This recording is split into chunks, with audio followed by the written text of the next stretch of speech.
Hello everyone, good morning all of you and welcome back to my channel. आज है 7 नवंबर और आज हम कवर करेंगे 7 नवंबर का करंट अफेयर्स।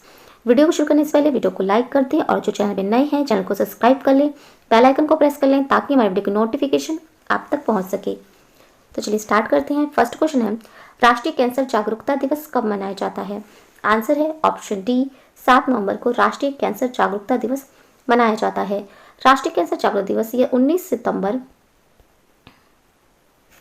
2014 को स्वास्थ्य एवं परिवार कल्याण मंत्रालय द्वारा प्रत्येक वर्ष के 7 नवंबर को राष्ट्रीय कैंसर जागरूकता दिवस के रूप में मनाने का निर्णय किया गया था। कैंसर रोग कोशिकाओं में अनियंत्रित वृद्धि के कारण होता है। विश्व कैंसर दिवस मनाया जाता है 4 फरवरी को विश्व कैंसर दिवस मनाया जाता है। बाकी ऑप्शंस को देखें तो 2 नवंबर को मनाया गया था पत्रकारों के खिलाफ अपराधों की दंड मुक्ति को समाप्ति करने का अंतर्राष्ट्रीय दिवस। 5 नवंबर को मनाया गया था विश्व रेडियोग्राफी दिवस और इसी दिन मनाया गया था विश्व सुनामी जागरूकता दिवस। 6 नवंबर को मनाया गया है युद्ध और सशस्त्र संघर्ष में पर्यावरण के शोषण को रोकने के लिए अंतर्राष्ट्रीय दिवस। संयुक्त राष्ट्र महासभा ने इसे 5 नवंबर 2001 को मनाने की घोषणा की थी। नेक्स्ट क्वेश्चन है, हाल ही में नेपाल की राष्ट्रपति विद्या देवी भंडारी द्वारा नेपाली सेना के जनरल रैंक के मानद उपाधि से किसे सम्मानित किया गया? आंसर है ऑप्शन सी, MM नरवणे को जनरल रैंक की मानद उपाधि से सम्मानित किया गया है। भारतीय सेना प्रमुख जनरल MM नरवणे काठमांडू में एक विशेष समारोह में नेपाल की राष्ट्रपति विद्या देवी भंडारी द्वारा नेपाली सेना के जनरल रैंक की मानद उपाधि से सम्मानित किया गया। यह 1950 में शुरू हुई थी। परंपरा यह दोनों सेनाओं के बीच मजबूत संबंध को दर्शाती है। राष्ट्रपति द्वारा जनरल नरवणे को एक तलवार पुरस्कार स्वरूप दिया गया है, प्रतीक चिन्ह और सम्मान आदेश का प्रमाण पत्र प्रदान किया गया है। नेक्स्ट क्वेश्चन है, हाल ही में अंतर्राष्ट्रीय डेयरी महासंघ के बोर्ड के लिए किसे चुना गया? आंसर है ऑप्शन बी, दिलीप रथ को राष्ट्रीय डेयरी महासंघ के अध्यक्ष के लिए चुना गया है। सर्वसम्मति से अंतर्राष्ट्रीय डेयरी महासंघ के बोर्ड के लिए चुना गया है इन्हें। वे भारतीय राष्ट्रीय समिति के सदस्य सचिव और डेयरी नीति और अर्थशास्त्र पर स्थायी समिति के सदस्य के रूप में IDF के साथ पिछले 10 वर्षों से जुड़े हुए हैं। नेक्स्ट क्वेश्चन है, हाल ही में रिलायंस रिटेल में सार्वजनिक निवेश कोष द्वारा कितने प्रतिशत हिस्सेदारी खरीदेगा? आंसर है ऑप्शन सी, 2.04% हिस्सेदारी खरीदेगा। सऊदी अरब का सप्रभु धन कोष सार्वजनिक निवेश कोष रिलायंस इंडस्ट्री की सहायक company Reliance retail ventures limited यानी RRVAL में 2.04% हिस्सेदारी के लिए 55,09,555 करोड़ का निवेश करेगा। RRVAL का मूल्य 4,587 लाख करोड़ रुपए प्री मनी इक्विटी लगाया गया है। RRVAL में निवेश PIF के जियो प्लेटफॉर्म में 2.32% हिस्सेदारी के पहले अधिग्रहण के बाद आया है। हाल ही में सार्क सेंट्रल बैंक के गवर्नरों के समूह की 40वीं बैठक की अध्यक्षता किसने की है? आंसर है ऑप्शन बी, शक्तिकांत दास ने की है। ये रिजर्व बैंक के गवर्नर हैं। श्री शक्तिकांत दास की अध्यक्षता में सार्क फाइनेंस गवर्नर्स समूह की 40वीं बैठक वर्चुअल मोड में आयोजित की गई। इस बैठक में सार्क केंद्रीय बैंकों के गवर्नर शामिल हुए। बैठक के दौरान श्री दास ने एक समिति यूजर समूह सुरक्षित संचार नेटवर्क सार्क फाइनेंस शिंग्स का भी उद्घाटन किया। बैठक में शामिल हुए सार्क केंद्रीय बैंकों के गवर्नर हैं श्री फजले कबीर, यह बांग्लादेश बैंक के गवर्नर हैं। दूसरे श्री दाशो पेंजोर, ये शाही मौद्रिक प्राधिकरण बैंक के गवर्नर हैं। श्री शक्तिकांत दास, ये भारतीय रिजर्व बैंक के गवर्नर हैं। श्री अली हासिम, ये मौद्रिक प्राधिकारी मालदीव में गवर्नर हैं। श्री महाप्रसाद अधिकारी, नेपाल राष्ट्र के ये राष्ट्रीय बैंक के गवर्नर हैं। और डॉक्टर रेजा बाकीर, स्टेट बैंक ऑफ पाकिस्तान के ये गवर्नर हैं। Professor W.D. लक्ष्मण,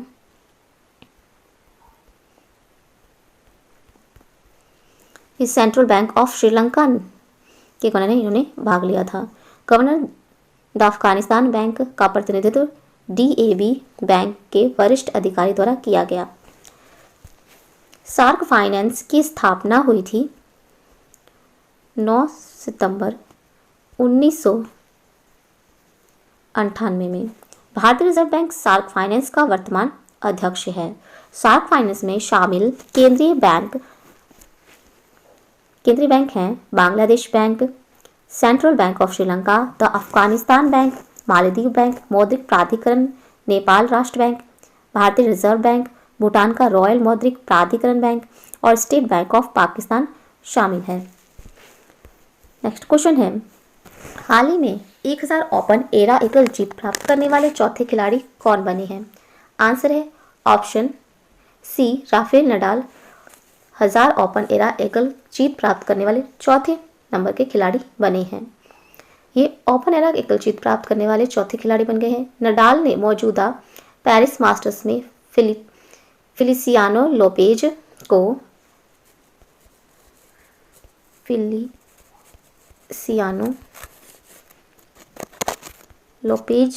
को 4-6, 7-6, 6-4 से जीत हासिल करने के बाद मील का पत्थर प्राप्त किया।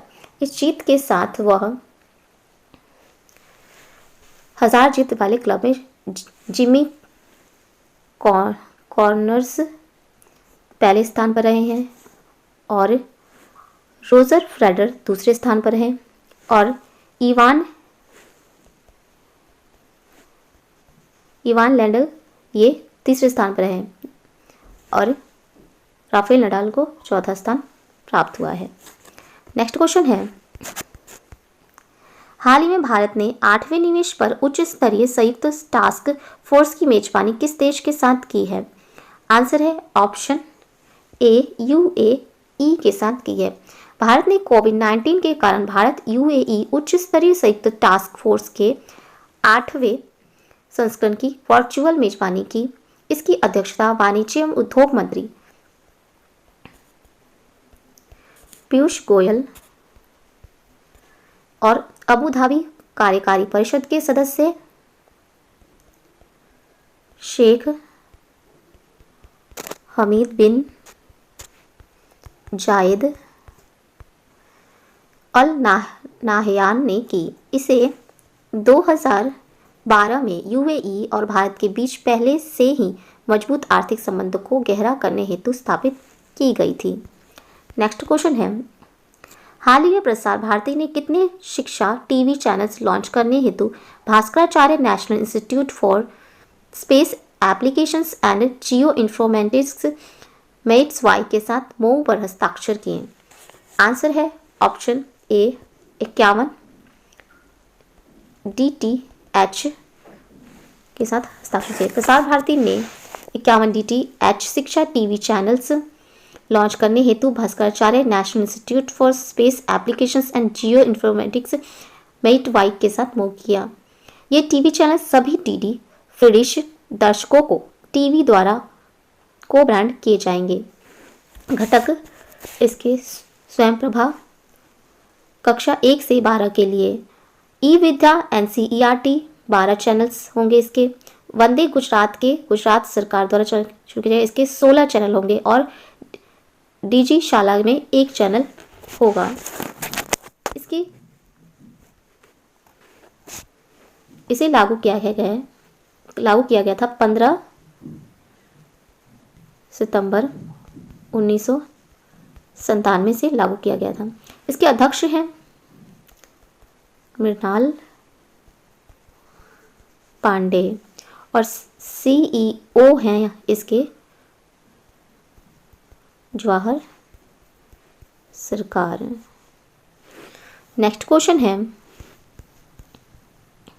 हाल ही में नेचरिंग नेबरहुड्स चैलेंज किसने शुरू किया? आंसर है ऑप्शन बी, हरदीप सिंह पुरी ने शुरू किया। यह आवास एवं शहरी कार्य मंत्री हैं हरदीप सिंह पुरी। इन्होंने स्मार्ट शहरों में बेहतर नियोजन हेतु डेटा बैंकों के निर्माण के साथ साथ सार्वजनिक जगहों का विकास सुनिश्चित करने के लिए नर्चरिंग नेबरहुड्स चैलेंज शुरू किया। यह बर्नार्ड वैन लीडर्स फाउंडेशन नीदरलैंड और WRI इंडिया के सहयोग से संचालित किया जा रहा है।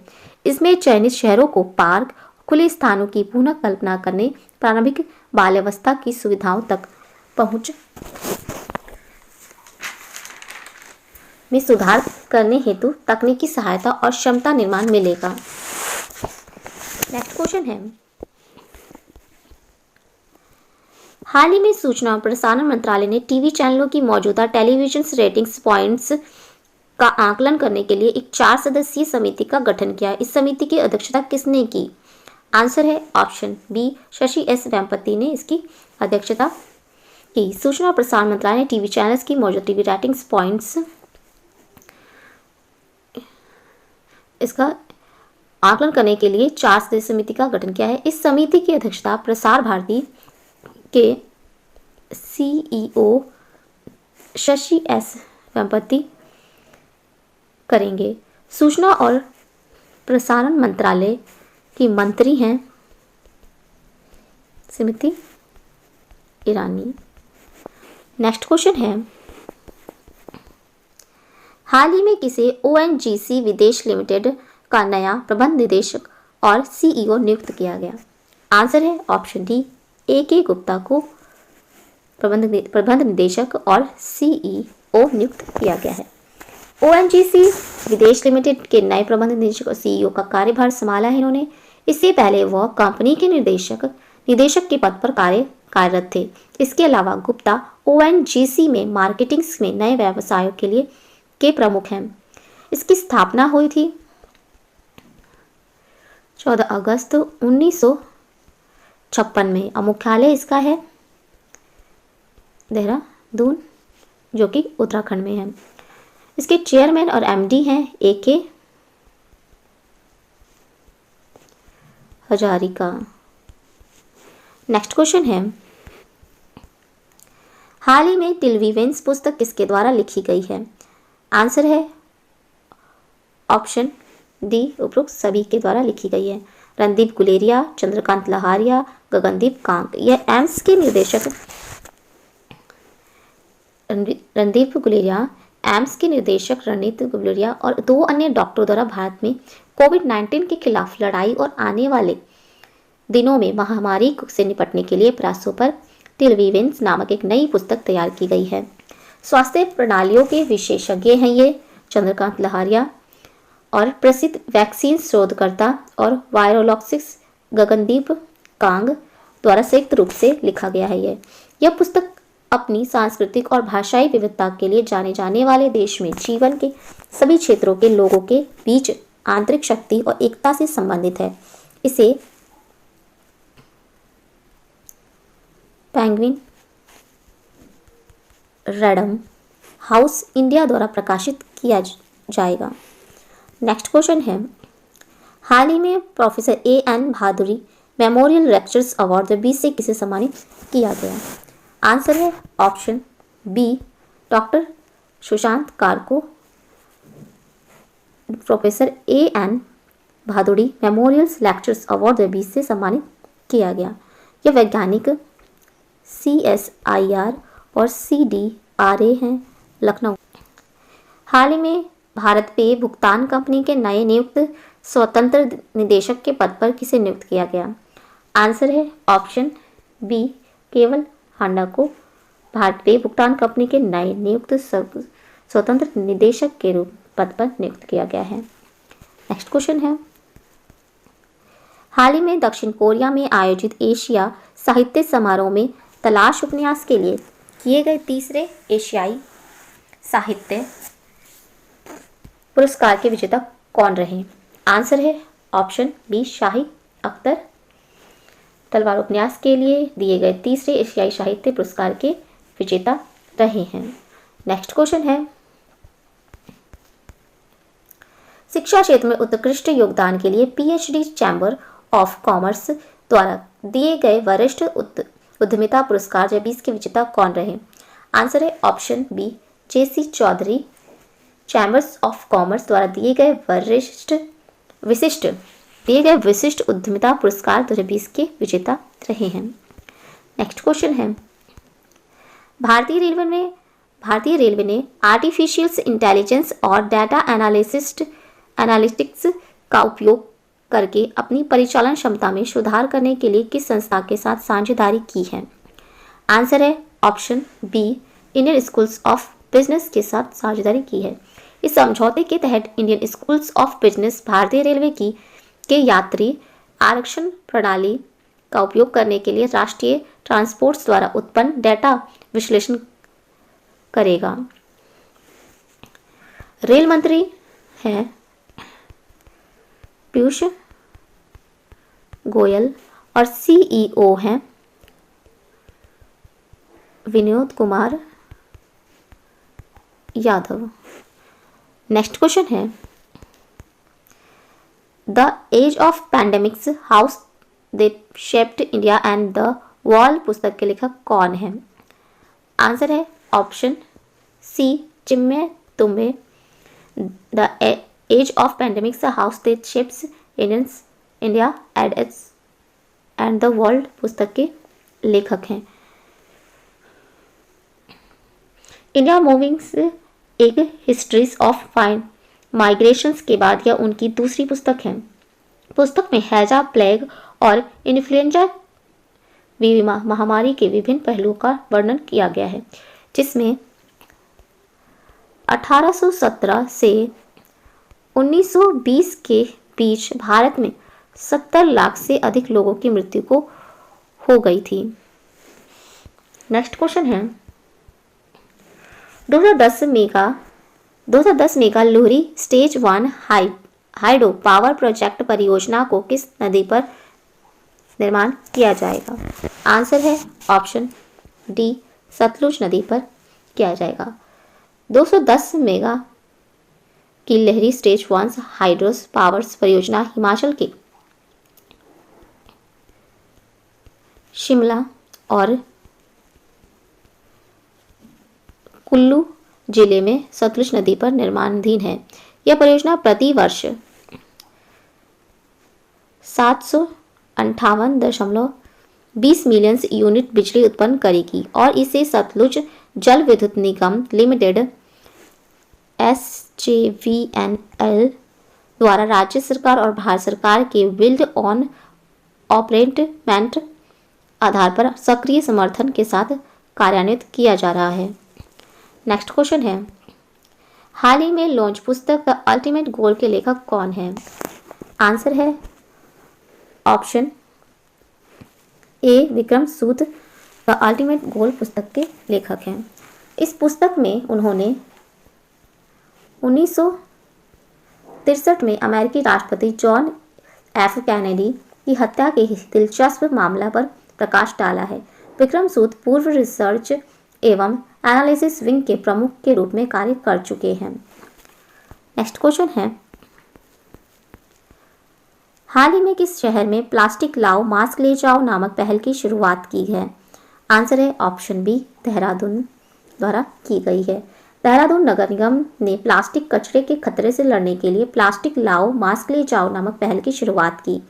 देहरादून नगर निगम ने इस अभियान के तहत 5000 फेस मास्क शहर में वितरित किए हैं। देहरादून राज्य स्थित है उत्तराखंड में। उत्तराखंड की राजधानी है देहरादून। शीत ऋतु में इसकी राजधानी देहरादून होती है और ग्रीष्म ऋतु में राजधानी गैरसैंण होती है। मुख्यमंत्री हैं यहाँ के त्रिवेंद्र सिंह रावत। और राज्यपाल यहाँ के हैं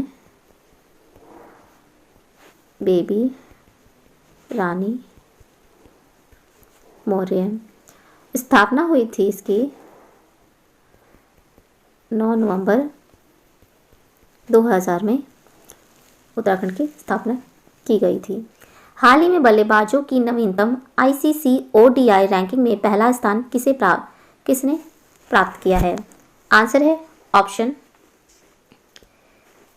बी, विराट कोहली को प्रथम स्थान मिला है। दूसरा स्थान मिला है रोहित शर्मा को, दूसरा स्थान मिला है रैंकिंग बल्लेबाज की नवीनतम रैंकिंग में। नेक्स्ट क्वेश्चन है,